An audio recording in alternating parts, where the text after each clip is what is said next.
gawain sa posisyong ito, kami ay mapalapit kay Kristo, ang mahal na buong Nazareno, na nabubuhay at naghahari ngayon at magpakailanman. Amen. Nang may tigig na pag-asa sa pagkakandili ng ating Amang nasa langit, tayo po ay manalangin ng may lakas loob. Amen.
Mga tao parang hindi ano.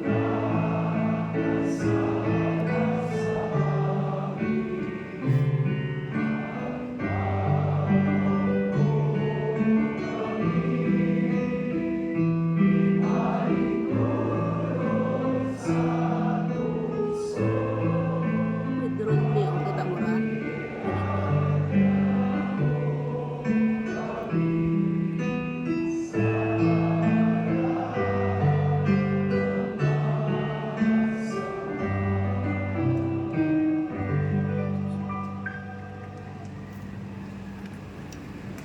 Ayan yung drone nila.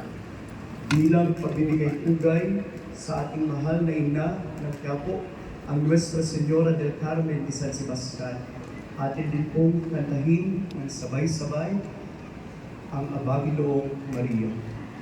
Bumaba lang, no? Mababa lang yung ano niya, yung lipad niya.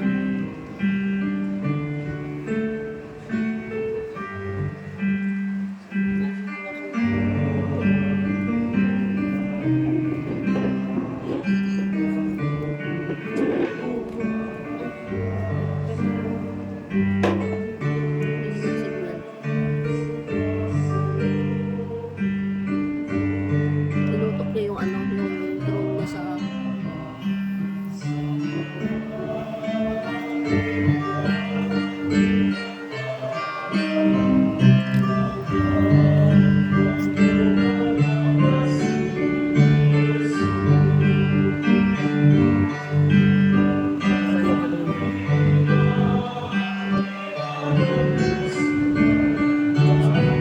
Alam mo. na. Linaw-linaw. Diyan lang ako, utang ba? Hindi ko kita tao.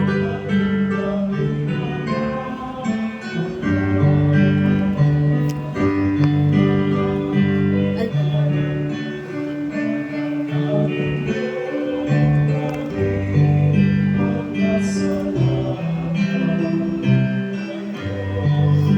Lumapit yung sa media yata yan, no? Sabi ka media yan nila. Nanapit nila.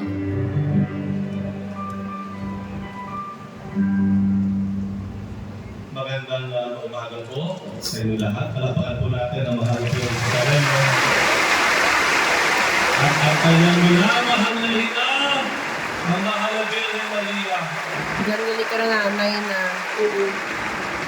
Malaman yung ano. Ang pong inilingkod si Father Jade Liguanan. Ako po ay ang inyong po na paroko at rektor ng Basilica Menor at Pambansang Dambana ni Jesus Nazareno. Wala po akong makipagmamalaki sa inyo. pare. Maliban Manghito gamot. sa ang tatay ko Pare, manghito ay gamot. isang boto at ang kuya ko namatay din ang guys boto. Kaya nung dumating po ako dito sa Quiapo noong Pebrero, that is 11 months ago, ako po ay humanga at namangha sa ating pananampalataya sa ating mahal na poong Jesus Nazareno. Ito po ang una kong kapistahan na kasama kayo. Oh. Ito po ang una. Ang una pong paglabas ng Nazareno nung nakaraang Biyernes ito. Yung iba po dyan, kasama ko na po kayo. At ako po ay lalong humanga. Sabi ko, sana lumalim din ang aking pagkakabatid sa demosyon. Kagaya ninyo, kagaya ng tatay ko, kagaya ng kuya ko. Noong pong December 30, sigurado ako marami rin akong kasama sa inyo nang pinasalamatan natin ang mahal na poong Jesus Nazareno habang ipinoprosyon po natin dito, araw ng pasasalamat. At ngayon po ang ikatlo. Hindi na po ako magkakapang-kapangan, pero tao lang din po ako. Ako po ay ika nga